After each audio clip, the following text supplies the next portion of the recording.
Welcome back, everybody. Derrick Sue, your East Oakland advocate. Well, I want to give a follow-up today on my recent purchase of a Ruger SR22. And I added the Halo sight, the heads up sight, and also you can see that the gun is empty. Took the magazine out, plus the chambered round. Here's the chambered round. Here's the magazine, so the gun is completely safe. Uh, and I wanted to say that this is the first time I've had a heads up Halo sighting on this, because I grew up old school using the iron sights for my weapons all through my career. That's pretty much what I did. With my long guns, though, that's when I had Halo sight, well, an upright scope, and because Halos were just becoming available, and so there are some issues with the early models, but right now this has been incredible. I put 2 boxes of 22 long rifle downrange sighted in the made sure that the green dot is sighted into point of impact right at 15 yards. And a lot of you are saying, well, why would you want to do 15 yards? Why not go out to 25? Well, I'll tell you why. All of my gunfights have been inside of 15 yards. That's 35 feet. And the easy measure that I have to measure out when I was sighting in the gun initially, from my doorway to across the street to the side of the steel building, was exactly 35 yards. And so what I did, I sighted the green dot onto the red dot, which was the bore sight laser. And when I went out to the range to fine tune it, didn't need any more fine tuning. It was right at point of impact every time. And so what I can say is that I really love having this new green dot sight. And I tell you why. In low light, it's difficult to get iron sights on target.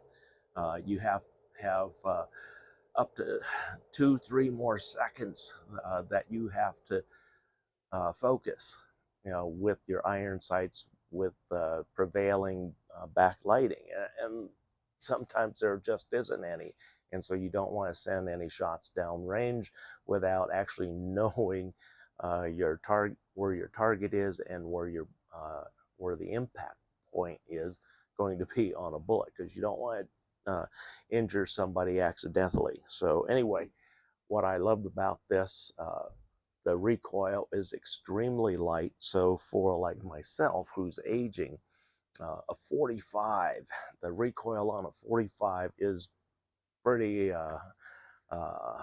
eye-opening for those of you that haven't uh, fired weapons. And I've been shooting weapons all my life, and so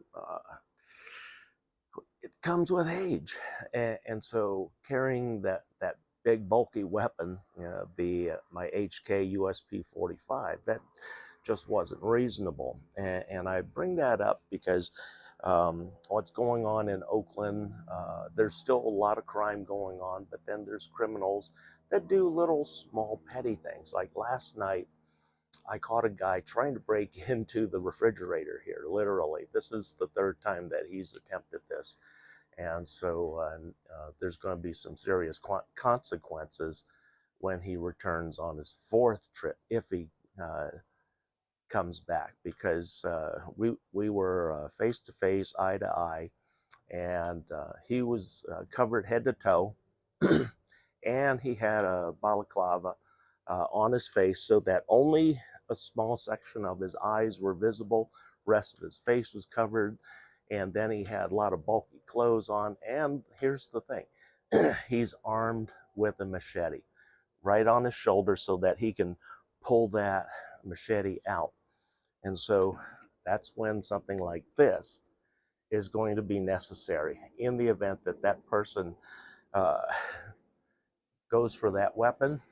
One of the things that you don't want to be pulling out is this at that point.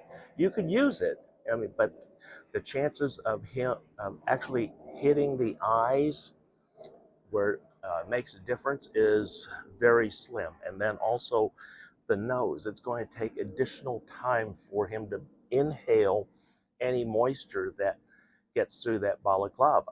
And so that's a problem also. And this here, inside 15 yards, it is absolutely deadly. Um, Maximum range I set for a 22 long rifle is 25 yards. That's the maximum where you're going to get some if you're aiming for the proper soft tissue points with a 22. That's where you're going to make an impact. Uh, but technically, if the person has a lot of clothes, you want to shoot to where there is a lot less clothing, and that's below the waist. And you're going to say, well, the legs. No, I'm not talking about the legs. I'm talking about where the legs come together. You shoot there, front or back, doesn't matter. You put enough rounds in there, you're going to bleed out. And so something like this is going to be necessary in the event that that character decides to pull his weapon and threaten me with it. Because when they're dressed like that, a lot of times I was looking for the tattoo to identify him, but because he had his balaclava so below his eyebrows, I couldn't see if there was a tattoo over his eyebrow, because a lot of these gangs that carry machetes as their primary weapon, it's just like carrying a gun. They're dangerous with it because they're highly trained and highly skilled with those. One of these is the only way you're going to be able to slow them down or stop them. So anyway, I just wanted to give you an update about what's happening. I love the Ruger SR22. The recoil is very light. I was able to put inside of a 1 second, I was able to put 5 rounds down range with it. So I can shoot really fast with it because the recoil's that light.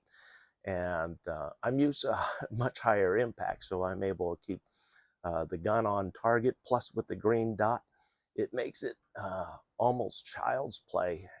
And it's disturbing that Governor Gavin Newsom signed a bill that prevents red dot sights to be added onto guns. But because of my license, Governor Gavin Newsom's bill and signature means nothing to my upright halo sight. But anyway, thanks for joining me today. Hopefully that's information that could help you in your gun selection, and also modernizing how you can quickly acquire downrange targets.